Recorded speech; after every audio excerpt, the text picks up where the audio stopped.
Kagiso, Rabada, nice and relaxed, but tell us, what do you do on tour to relax? Well, do interviews. I hope this one's a relaxing one. Yeah, I mean, it depends in India, like what hotel you're at. And if there's a nice pool area, you'll find guys flocking there. Or, you know, having come here every single year, basically, since the beginning of our careers, we have some spots in certain cities where, you know, we either go to have a bite or some guys go play some golf. And that's pretty much it, you know. You're not a movies or a series person? Well, yeah, I mean, that's the activities outside of your room. And then inside the room, yeah, definitely put on some Netflix or do a bit of reading. Still a big music boy? You like to do your music? Not as much anymore. Okay. Mostly just either reading or watching Netflix. And when you're away on tour, what do you miss the most about South Africa? I remember we did an interview way back, and you were saying you love getting in your car and just going for long drives, listening to music. Is that still something you enjoy doing? 100%. Like getting into the car and then driving on a weekend to go, you know, to the bush, like on the border of Botswana or the Kruger or whatnot. Those road trips are always awesome. Or just spending some time on the beach, you know, and just seeing my family, like it's awesome. When I'm in Johannesburg, I try and stay as much as I can at my folks, actually. Get some home-cooked meals, because, you know, no one cooks for me, and I'm not a very good cook either. So going home, seeing my brother, seeing my parents, I think that's the best thing for me, is feeling that love in family, you know. I think I treasure that quite a bit. Okay, let's move back to the World Cup. Obviously the team's gone really well.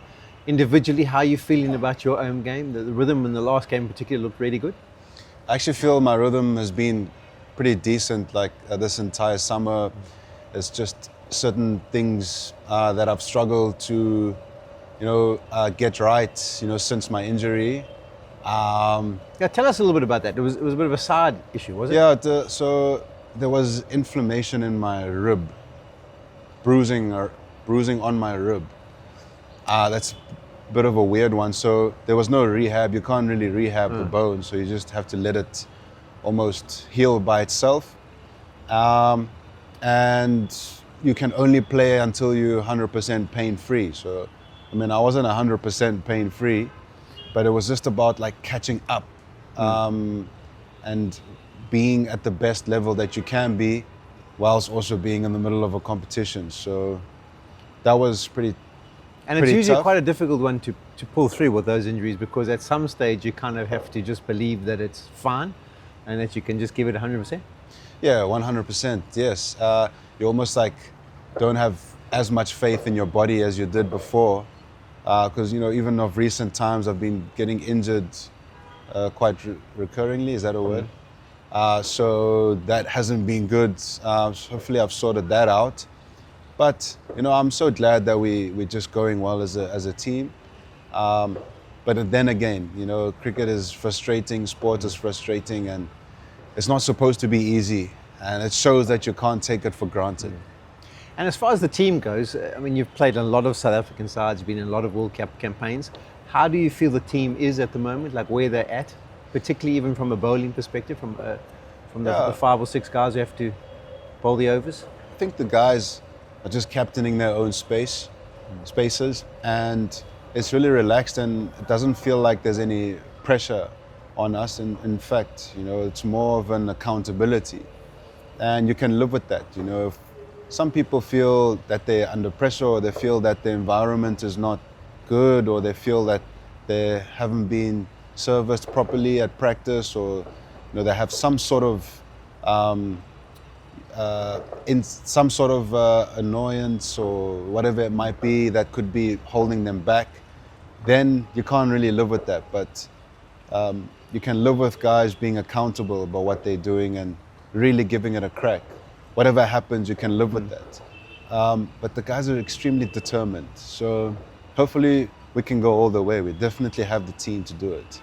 Yeah, I mean, you've got one more game against Zimbabwe, then you head into the knockout stages. Obviously, talk about pressure. There has been a few pressure situations in this World Cup. We think of the super overs and the Afghanistan game and some of the bigger teams you've played, but everyone's come through that. Do you think that Afghanistan thing, the game where you managed to step up, do you think that was a real step in the right direction because you had to deal with that pressure situation?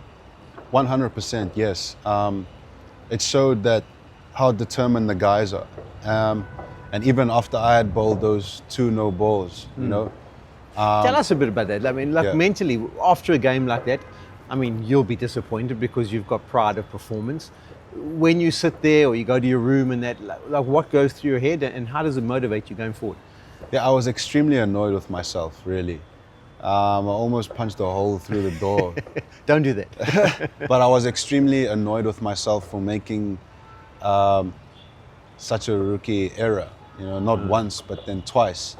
You know, you could have excuses and say, yeah, generally at that ground, guys normally overstep, the run-ups are different, but there's no excuse, you know, for that. And it's the controllables that you really want to control as much as you can.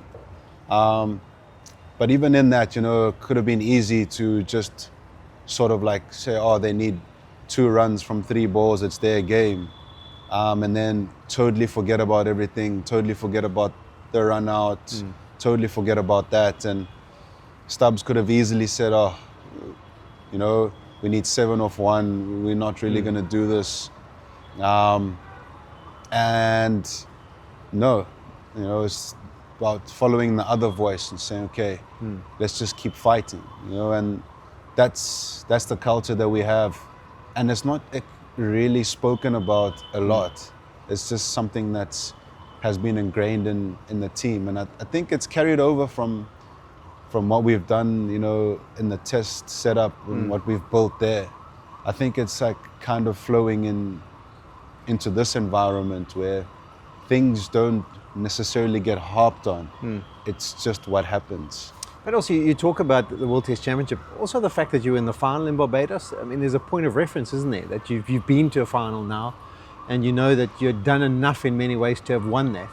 So that also must be a bit of a building block.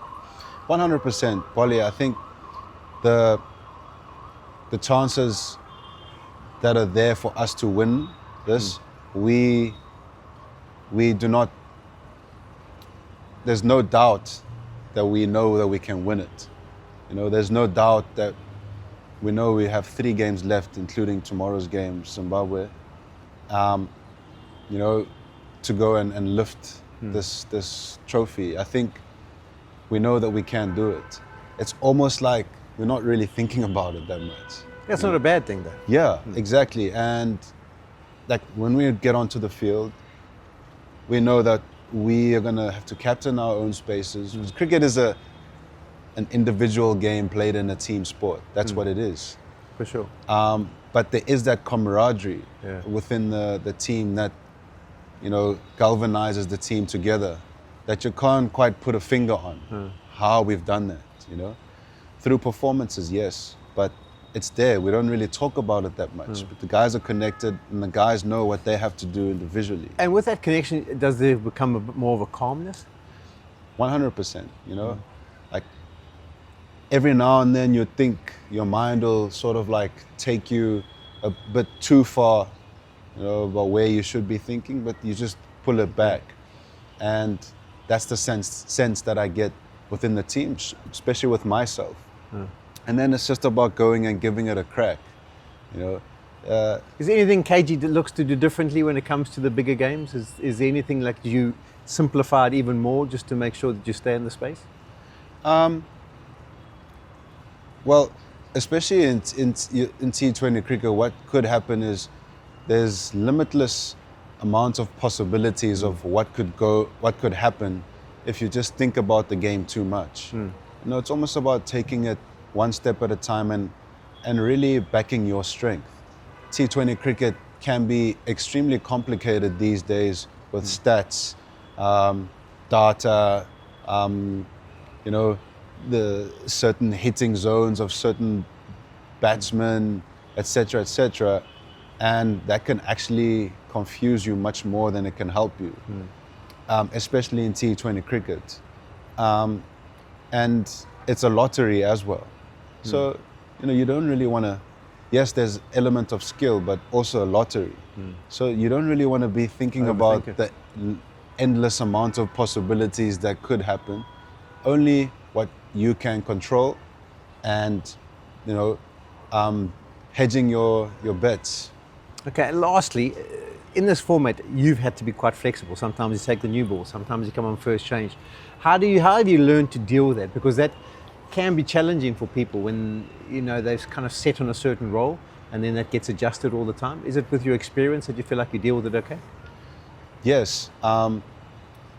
Sometimes even during a game, during the innings, I'd get told that I'm opening, like as we get on the field. So I have been open to bowling in different phases of the game. I think I'm experienced enough to adapt to those situations. But yeah, I'm incredibly hard on myself as a cricketer. You're always trying to get better, and yeah, it's a bit of a roller coaster. Okay, lastly, is there a chance that you could be going to Colombo? What's your take on tonight's game? I think those chances are very slim. To be honest, Pakistan will have to play out of their skins. I think it's going to be New Zealand against South Africa in Kolkata. Okay, well, we look forward to it. Thanks for chatting with us, Kate. Cheers, Polly. Jansen, all good? Have been started the World Cup nicely, and you feel like you're in a good space? Yeah, currently just a bit of a nose thing at the moment, but otherwise I've been good, feeling strong, feeling fresh, managing my energies nicely. And yeah, obviously the boys are doing and going well as well, which is nice. Your bowling's been good. You've had to change things around a little bit, not always the same role, but as far as performance-wise, you're up there with the highest wicket takers, so that must be really enjoyable. Yeah, I think I've worked on my game a little bit where I can give myself the best chance to perform in different stages in the game. And for it to pay off here, especially in a World Cup, is a nice feeling. It's tricky sometimes doing a different role at different stages, bowling to different batters, but that's what we do. I know that's part of my role in this team, and I'm just glad I can do a proper job for the team. This is the way you roll, eh? Yeah. But also, I can see some skills you've worked on. Obviously, the knuckle ball is something that was relatively new. We also had a chat in South Africa where you talked about gripping the ball just a little bit deeper to try and get more revs and control. I think it was in the Test series actually in India. Tell us a little bit about those two. The knuckle ball. Yeah, the knuckle ball and the deeper in the hands. Yeah. So first there was the deep in the hand thing. So obviously I have fairly big hands. So I wouldn't say that looking at them. I was trying to work on a way to get like an extra slow ball in my arsenal, if it makes sense, because I felt like the off cutter, if the ball skids on a particular day, it's not as effective, even though it's still, I put a lot of revs on it. It didn't really have an effect from off the wicket or such as that. So for me, it was just, I started thinking of ways to implement or get a new delivery, and I thought about the knuckle ball. If I do it the normal way, it's quite easy to see when I'm bowling it, because my fingers being very long, you can see the knuckles on top of the ball in my gather. So I had to find a way to make that work and sort of hide it. So now I have this way of hiding it, I guess. I don't want to say too much, because then people start picking up, but just looking from behind replays and stuff like that, I'm very happy with how it's coming out at the moment, and also the feedback from the batters as well. They pick up, either when they pick it up late, or they don't pick it up at all, which is the plan. Oh. You've had lots of experience, obviously a lot of RPLs you've played. How many have you played now? 4 or 5? Yeah, around 4. I think it's 4. So you've got a great understanding about what's required on these pitches. Yeah, so I had to learn the difference between red and black soil. That was always a tricky thing for me, really, really tricky.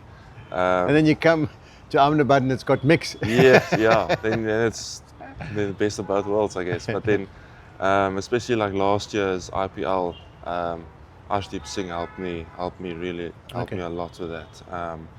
He was the first player, Indian player, to really reach out and answer my questions in detail, and that I could feel he really wanted me to do well. And I believe that's why we got to the final last year, because he gave tips on lengths, variety, like your slow balls, bounces, cutters, what works. Okay, this ground might be your first option, might be a Yorker, and this ground your first option might be hard into the wicket slow. Okay. So he definitely helped me a lot in terms of giving information on the different grounds. Okay, you've had the experience of one World Cup final, 2024. Marco Jansen then compared to Marco Jansen now, how would you describe yourself from a maturity perspective, from a skills perspective? A lot different? Yeah, skills perspective, definitely better. I feel more comfortable. I feel like I know where the ball's going. I remember that final, I missed a lot full trying to swing the ball, where now it's a case of if the ball swings, it swings. Even though I'm still trying on topping up on the in swinger and the out swinger.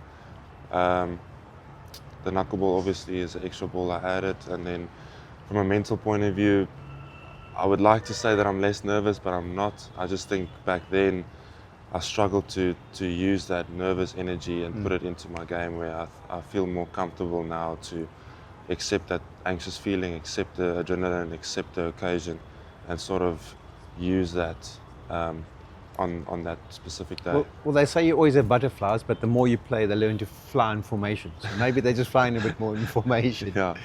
And also more control, would you say, even when you're going for the stock standard delivery, maybe because it's deeper in your hands, you feel like you've worked on that too? Yeah, so I've always struggled. I've realized that if I bowl the in swinger, I tend to miss a bit straighter. So I played a lot around where I deliver the ball in the crease.